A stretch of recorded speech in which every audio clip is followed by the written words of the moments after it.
MR constructions వాళ్ళు గుంటూరుకు 3 వైపులా 3 మంచి అపార్ట్మెంట్స్ నిర్మిస్తున్నారు. లాంలో రాధాకృష్ణ, గుజ్జనగూడలో యువి అర్బనైట్, తెనాలి రోడ్ లో కేవీ రెసిడెన్సీ. ఎంఆర్ కన్స్ట్రక్షన్స్, మీ ఇంటిని అందంగా నిర్మిస్తాం. నా పేరు వెంగళ శ్రీనివాస్. నేను బిఆర్టీయు రాజన్న సిరిసిల్ల జిల్లా ప్రెసిడెంట్. మరి ఈరోజు హైదరాబాద్ తెలంగాణ భవన్లో మా బిఆర్టీయు రాష్ట్ర కార్యవర్గ సమావేశం జరిగింది. మరి దీనికి ముఖ్య అతిథులుగా పల్లా రాజేశ్వర్ రెడ్డి గారు మరి విచ్చేయడం జరిగింది. ముఖ్యంగా ఏంటంటే కాంగ్రెస్ ప్రభుత్వం ఎన్నికల ముందు మేనిఫెస్టోలో మరి ఇచ్చినటువంటి హామీలను నెరవేర్చాలని చెప్పి ప్రధాన డిమాండ్ చేస్తూ ఉన్నాం. ఈరోజు మరి ఏదైతే కాంగ్రెస్ పార్టీ ఏదైతే మేనిఫెస్టోలో ఉందో ఆటో కార్మికులకు ముఖ్యంగా మరి వారికి సంవత్సరానికి 12,000 ఇస్తామని, ఒక సంక్షేమ బోర్డు ఏర్పాటు చేసి వారికి అండగా నిలుస్తామని చెప్పడం జరిగింది. అదేవిధంగా వివిధ రంగంలో ఉన్నటువంటి ఈరోజు ఆశా వర్కర్లు కావచ్చు, ఆర్పీలు కావచ్చు, మరి విఆర్ఓలు కావచ్చు, గ్రామ పంచాయతీ కార్మికులు కావచ్చు, మరి అనేక రంగ కార్మికులకు హామీలు ఇచ్చి ఈరోజు అధికారంలోకి వచ్చి 15 నెలలు గడుస్తున్నప్పటికీ కూడా ఈరోజు ఆ హామీని నెరవేర్చకపోవడం నిజంగా ఇది బాధాకరం.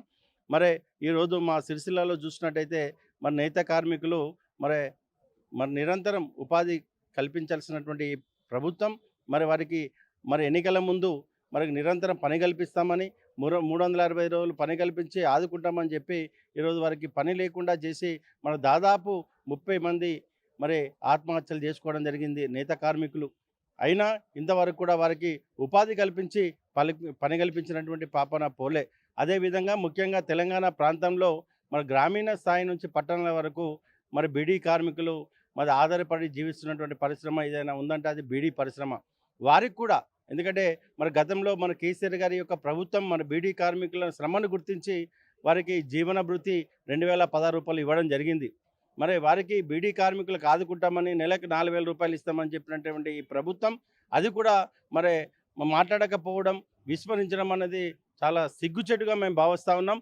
మా నాయకులు నిన్న మొన్న జరిగినటువంటి అసెంబ్లీ సమావేశంలో గౌరవనీయులు కేటీఆర్ గారు కావచ్చు, మా శాసనసభ్యులందరూ కూడా మరి ఆటో కార్మికులు, చేనేత కార్మికులు, మన వివిధ రంగాల కార్మికులకు జరుగుతున్న అన్యాయాలపైన మరి ఆ అంశాలను అసెంబ్లీలో లేవనెత్తినా కూడా మరి ఈ కాంగ్రెస్ ప్రభుత్వ మరి ముఖ్యమంత్రి గారు కావచ్చు, వారి మంత్రులు కావచ్చు, ఎమ్మెల్యేలకు నిజంగా ఈ కార్మికుల పట్ల చిత్తశుద్ధి లేదు.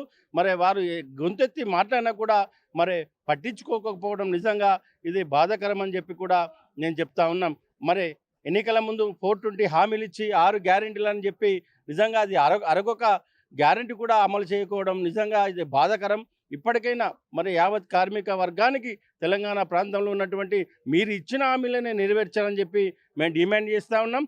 మరి మేడే సందర్భంగా మేము మా కార్యవర్గంలో మేము చర్చించుకున్న అంశాలు ఏంటంటే మరి కార్మికులకు జరుగుతున్నటువంటి మరి అన్యాయాలపైన, వారి సమస్యలపైన మరి కాంగ్రెస్ ప్రభుత్వం ఇచ్చినటువంటి హామీలను నెరవేర్చాలని చెప్పి మరి ప్రధాన డిమాండ్లతోనే మరో ఉద్యమాన్ని మరి బిఆర్టీయు పక్షాన చేపట్టబోతున్నాం. ఖచ్చితంగా మరి ఇచ్చిన హామీలను నెరవేర్చేదాకా మా బిఆర్టీయు మరి కార్మికులకు అండగా ఉండి వారి సమస్యలమైన నిరంతరం పోరాటం చేస్తుందని చెప్పి ఈ సందర్భంగా తెలియజేస్తా ఉన్నా.